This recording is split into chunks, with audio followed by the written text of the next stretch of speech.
At salamat din po dahil kayo ay pinagbubulan ng mabuti at tradisyon, ugali at pagsasamahan ng inyong pamilya. Kaya mga kapatid, bayan ng Diyos, kinalangin natin ang ating mga ama sa pamamagitan ng isang masigawang palakpakan. Happy Father's Day po sa inyo. Pati hindi naman ang inyong mga dali, papa, at ikarusa. Father's Day. Mga kapatid, maraming ito ang ginawa ng Diyos at pinili niyang mabuting balita upang ipakita sa atin ang karakter ng isang ama. Ano yung isang ama? Akala natin mga anak, hindi nila tayo pinapansin o napapansin. Pero, alam nyo, yung mga ama lagi lang nakatingin at nakabantay. Halimbawa, yung magandang larawan, no? Yung iba, nagtutulong sa anak para lumakad, para tumakbo. Siya yung magandang, siya yung nakakawa. Pero alam nyo, yung mga ama sa tingnan na yun ay tahimik na nagbabantay para sa mga pagkakataon na madaan pa, mabubuhan, mapuhulog, matulog pa ang kanyang anak, agad siya tatakbo para ito ay sagutin at protektahan. The Father could be away, but He is patiently awaiting the growth of His children. Kaya mga kapatid, ito ang tawag sa atin ng ating mabuting balita.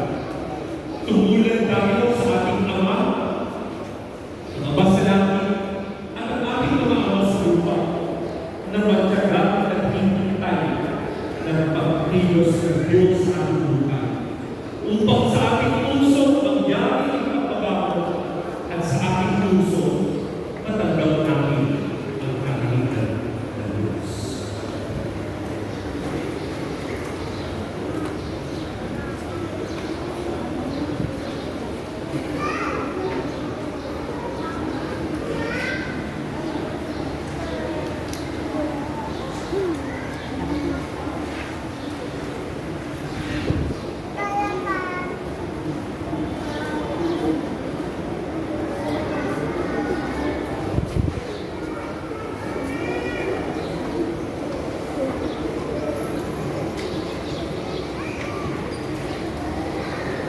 Ipamit natin ngayon ang ating balita.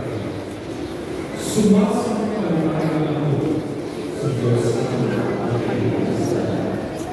May gawa na sumasampalataya.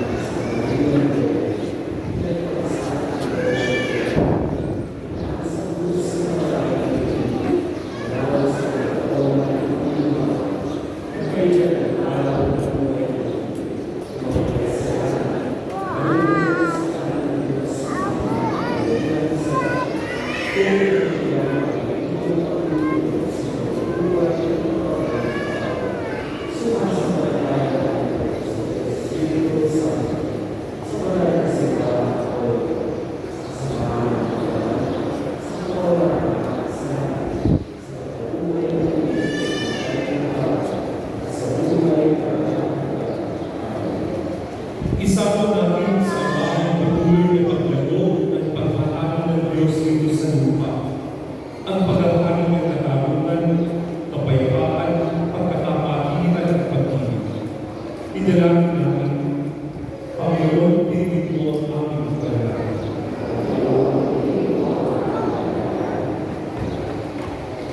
Patuloy na ang lumago ang simbahan, ang pamilya ng Diyos, sa pamamahan at pagiging saksi sa pag-ibig ng Diyos sa lahat ng tao. Manalangin tayo. Lagi ang pag-ibig masigasig ang mga pinuno ng simbahan sa kanilang pagsisikap na magdating ang salita ng Diyos sa puso at isipan ng mga tao. Manalangin tayo. Gamitin nawa ng mga namumuno sa pamahalaan ang kanilang kapangyarihan tungo sa tapat at aktiibong paglilingkod sa mamamayan. Manalangin tayo. Panginoon, tingin mo.